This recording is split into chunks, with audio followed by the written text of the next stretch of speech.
दोस्तों ये चाइना वाली एलईडी है, एलसीडी है, 17 इंच की हमारे पास रिपेयर होने के लिए आई थी, जिसको हमने रिपेयर कर दिया है। सो रिपेयर क्या हुआ था, तो दोस्तों इसने कस्टमर ने जो था बैटरी की तार उल्टी लगाई थी, इसकी वजह से ये डेड हो गई थी। सो अभी मैंने इसको रिपेयर करके ठीक करके काम कर किया है, मगर एक प्रॉब्लम और भी है।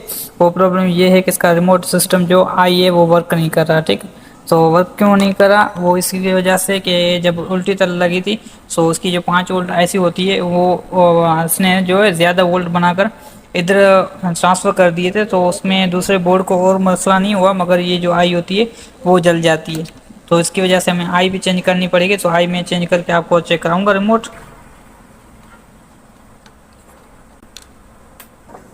दोस्तों अगर आपके पास ये आई मक्खी आई जो रिमोट कंट्रोल आई होती है, ये अगर आपके पास नए हैं तो ठीक है, नहीं है तो मगर आप उसके पुरानी कहीं से अरेंज करके भी लगा सकते हैं। तो मेरे पास नहीं थी, तो मैंने अरेंज की है किसी और बोर्ड से सप्लाई